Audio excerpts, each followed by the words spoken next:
O diagnóstico comunitário é uma ferramenta essencial utilizada pelos agentes comunitários de saúde para identificar necessidades de saúde, recursos disponíveis e desafios enfrentados pelas comunidades, fundamentando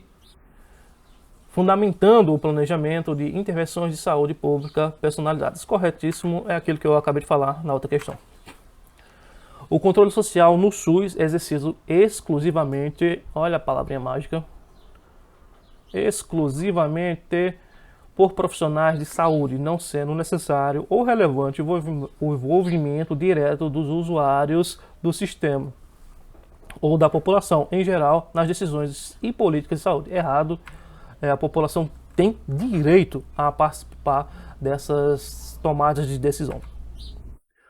A Política Nacional de Regulação, PNR, do SUS, estabelecida pela Portaria MS/GM número 1559 de 2008, organiza a regulação em 3 dimensões integradas: a regulação do sistema de saúde, a regulação da atenção à saúde e a regulação do acesso à assistência.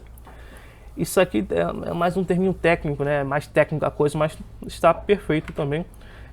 Eu acho que eu coloquei aqui, deixa eu ver, coloquei sim. A portaria que garante isso, né? Portaria 1559 de agosto de 2008, conforme já está aqui na questão mesmo, né? No artigo 2 diz: as ações que trata a Política Nacional de Regulação do SUS estão organizadas em 3 dimensões de atuação necessariamente integradas entre si: regulação do sistema de saúde, regulação da atenção à saúde e regulação do acesso à assistência, exatamente conforme está a questão. Na estratégia de saúde da família, o acompanhamento médico é realizado exclusivamente no âmbito hospitalar. Exclusivamente. Olha outra palavrinha mágica aqui. Outra não, a mesma, né? Que ele gosta de usar. Essa banca gosta de usar essa palavra. No ambiente hospitalar, tá errado. Com o objetivo de centralizar o atendimento de doenças crônicas e agudas, reduzindo a necessidade de atendimentos domiciliares pelos agentes comunitários de saúde. Uma coisa não tem nada a ver com a outra. Não tem nada a ver com a outra. E aliás, se fosse exclusivamente no ambiente hospitalar, e os postinhos? Iam servir para quê? Não é? Então tá errado.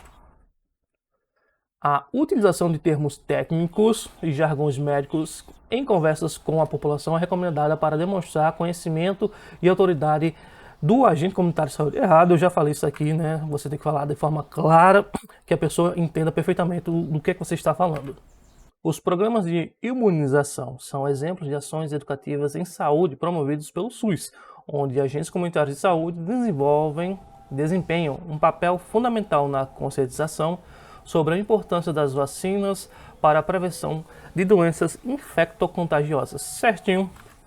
Aliás, ultimamente tem tido até um problema, não é de agora, né? Já faz alguns anos, que a desinformação a respeito de vacinas estava fazendo as pessoas recusarem a vacinar seus filhos para algumas vacinas, e isso está fazendo com que doenças que já tinham sido praticamente erradicadas do Brasil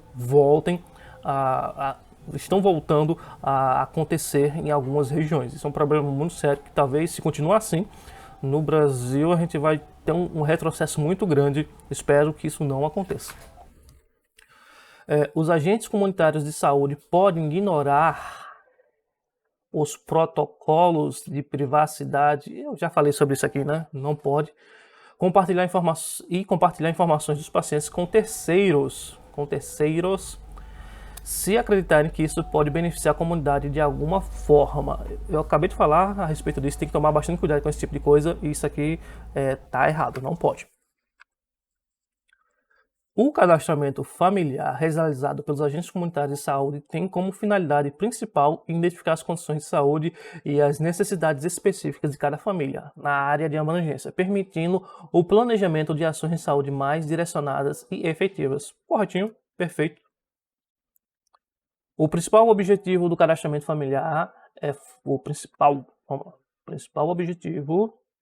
fornecer dados para a cobrança de taxas e serviços de saúde utilizados pelas famílias como parte da política de financiamento do SUS. Eita!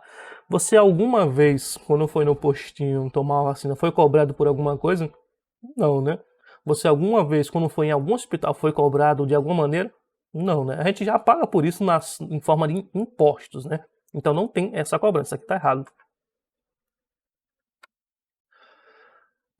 Dentro das práticas de vigilância à saúde, os agentes comunitários de saúde não têm papel relevante, não tem, eita, então para que serve o agente de saúde?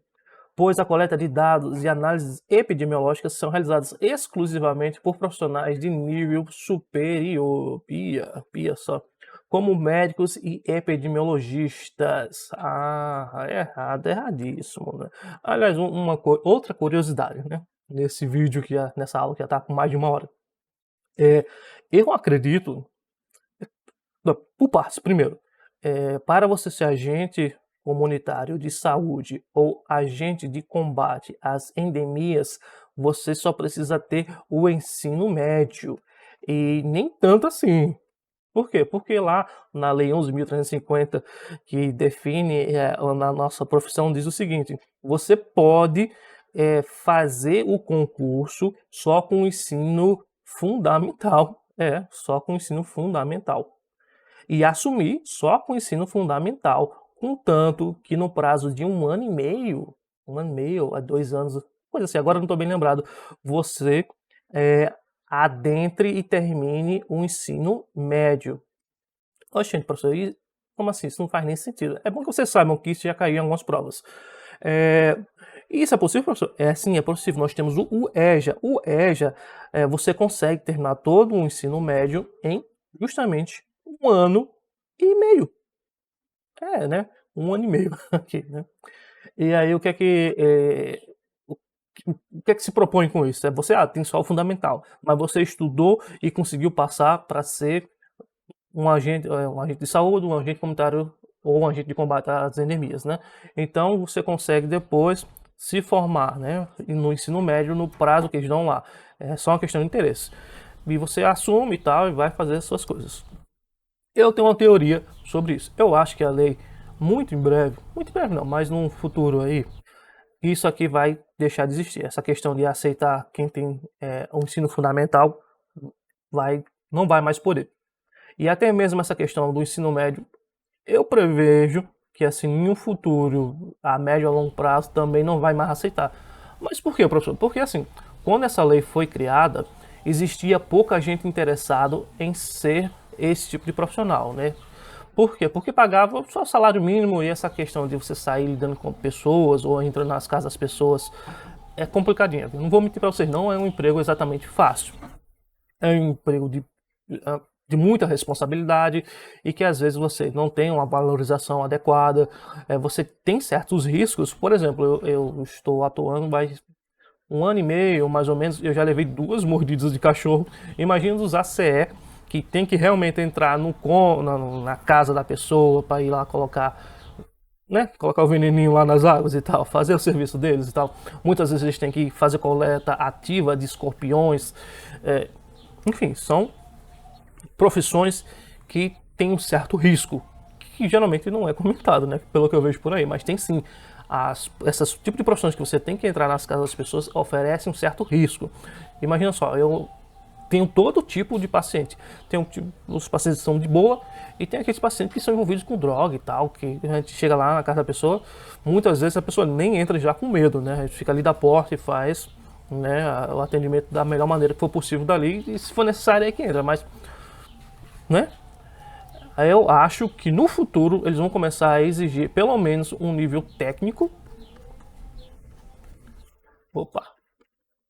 ou mesmo superior. Até porque também a questão monetária vem melhorando com o passar do tempo.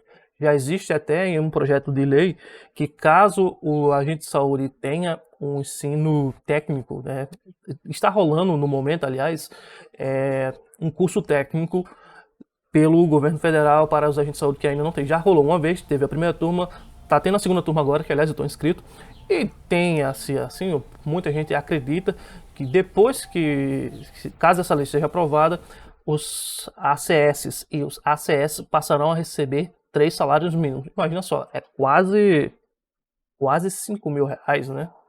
E aí sim a demanda por essas vagas é que vai aumentar, né? Muito, muito, muito. Com a demanda aumentando, né, com a procura grande a respeito, querendo entrar dentro do cargo, né, certamente a exigência também vai aumentar com o passar do tempo.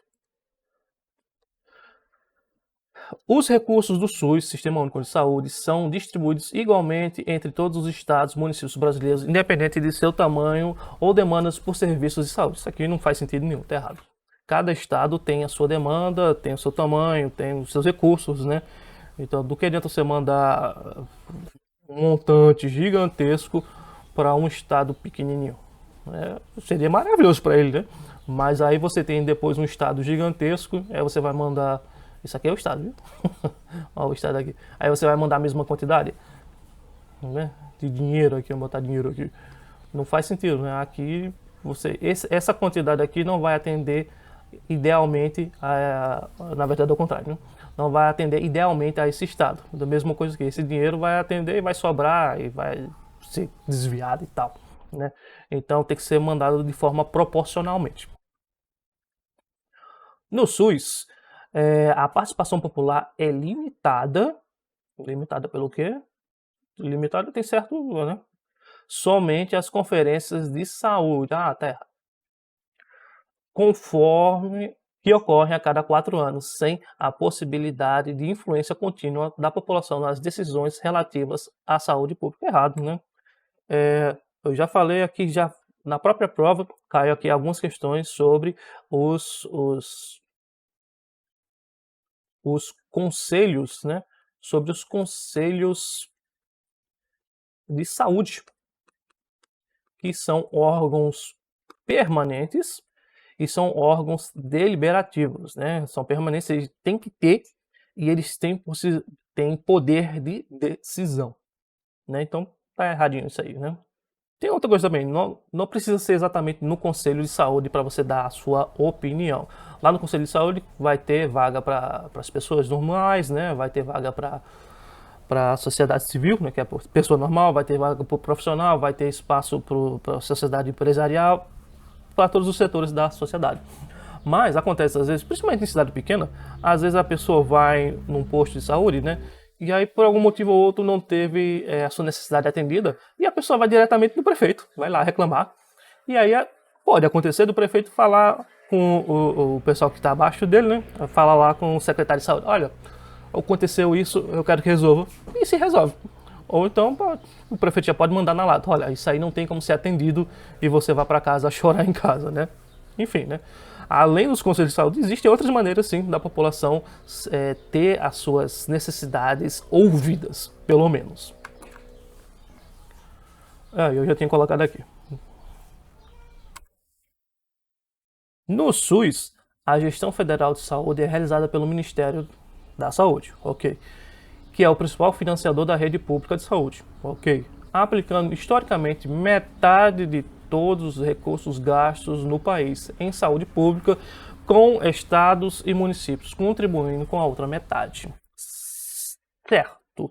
Eu expliquei isso lá no início da aula, não foi?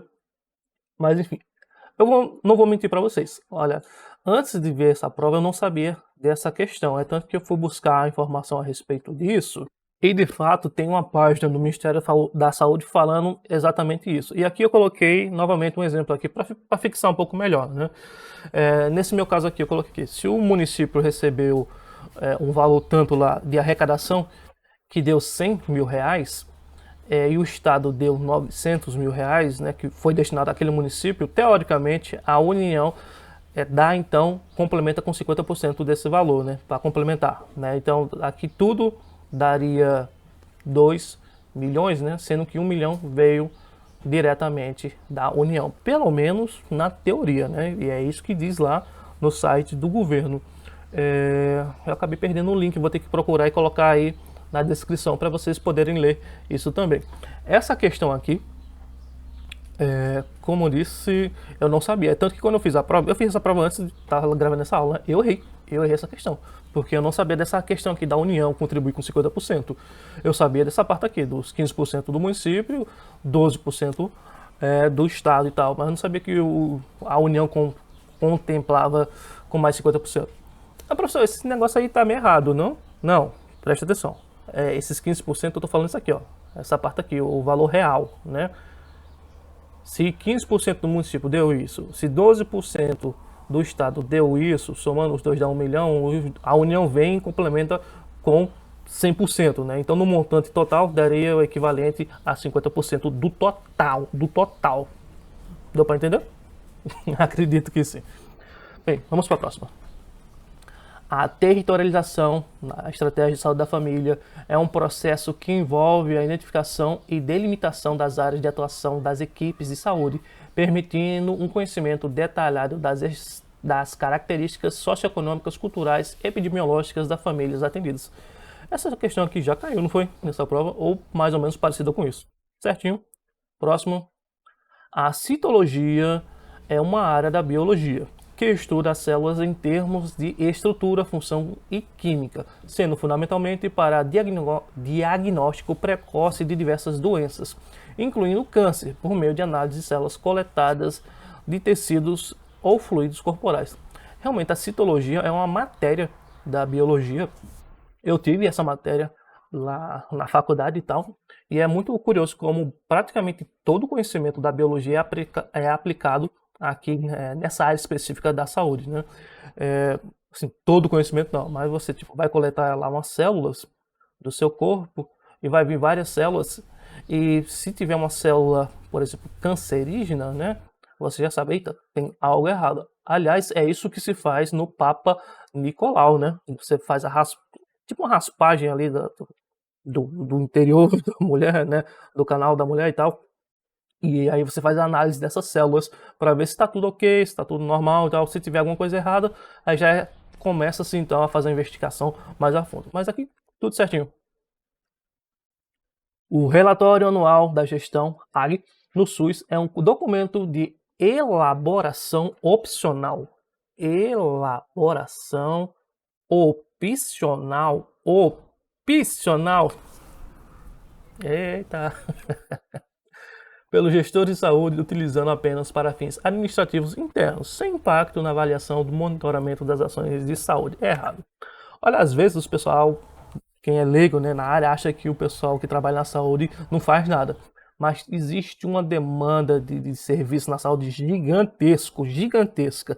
Então, se houver qualquer coisa que seja opcional, ela não será feita. Simples assim, porque tem muita coisa de prioridade que tem que ser feita. Então, não existe isso. Se é opcional, não vai ser feita. Ela tem que ser obrigatória, que é esse caso aqui. A RAG é obrigatório. Ah, eu coloquei aqui, ó. O relatório anual de gestão é um dos instrumentos de planejamento do Sistema Único de Saúde. E é por meio deste documento que são demonstrados os resultados alcançados na atenção integral da saúde, verificando-se a efetividade e eficiência na sua execução, além de subsidiar as atividades de controle e auditoria.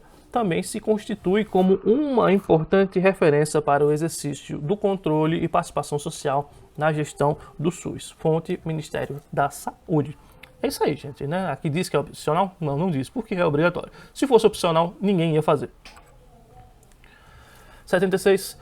A participação da comunidade na gestão SUS é um direito garantido pela Constituição Federal de 88. Perfeito. Promovendo a inclusão da população nas decisões sobre políticas de saúde através dos conselhos de saúde, como eu já disse, em todos os níveis do governo. Certinho. Quais são os níveis do governo? Só para relembrar aqui mais uma vez, nós temos o federal, né, que a gente pode também dizer como União. E aí vem estadual e o municipal, né? E os conselhos de saúde, só para lembrar também, eles são permanentes e deliberativos. Show? Próximo. Todo paciente tem direito de receber atendimento digno, certo? Atencioso e respeitoso. É um direito, mesmo que nem sempre seja cumprido, por parte dos profissionais de saúde. Beleza. Independentemente de sua condição social, econômica, religião ou de qualquer outro tipo de discriminação. Corretíssimo. Não tenho nem o que se falar a respeito disso, tá tudo certinho, perfeito. Próximo. O cadastramento familiar e o mapeamento são realizados apenas uma vez. Apenas, olha aí, palavrinha mágica. E não necessitam de atualização, visto que as informações coletadas tendem a permanecer estáveis ao longo do tempo. Errado, erradíssimo. Olha, tem algumas famílias que de fato se aplica isso aqui, né? As famílias elas se compõem, tal de uma casinha aqui, né? Olha, casa bonita, tal. E nós temos aqui uma família que iniciou ali, começa ali com o pai e a mãe, né? O esposo e a mulher, né? Numa família tradicional e tal. E aí depois vai vir uma criança, duas crianças. Tá entendendo o que eu quero dizer? As famílias elas vão mudando com o passar do tempo. Pode acontecer, por exemplo, dessa família aqui, o marido simplesmente se separar da mulher, aí fica na casa só a mulher e as crianças. Daqui a pouco você vai ter também um cachorro, um gato, tudo isso tem que estar no seu cadastro, sabia? Tudo isso tem que estar lá. Ou essa família pode simplesmente se mudar dessa casa aí para outra área, para outro posto, para outra cidade. Então, as informações coletadas, elas não são permanentes em si, né? Em alguns casos, como eu disse, pode ser, mas no geral não são. Então, essas informações elas necessitam de constante atualizações. E quando é que você faz isso, professor? Quando você está lá visitando a casa do paciente, ou se você é ACS, né? ACE, aliás, quando você passa na casa do cidadão e vai verificar se tem mosquito dengue, se tem foco, né? Aliás, se os cachorros têm algum tipo de doença, alguma coisa assim, enfim, está sempre sendo atualizado. As viroses como gripe, o sarampo, não são consideradas um problema de saúde pública significativo? Gente. Portanto, não é necessário que o ACS se envolva em campanhas de vacinação e educação para a prevenção dessas doenças. Cerrado tem campanha direta para a prevenção dessas doenças aí. Se elas não fossem significativas, essas campanhas nem existiriam. 80 e a última específica dessa prova. A mobilização comunitária em saúde promovida pelos agentes comunitários de saúde inclui a realização de atividades educativas visando aumentar a conscientização sobre questões de saúde pública e estimular a participação ativa da comunidade na prevenção de doenças. Perfeito! E com isso nós terminamos a parte específica dessa prova.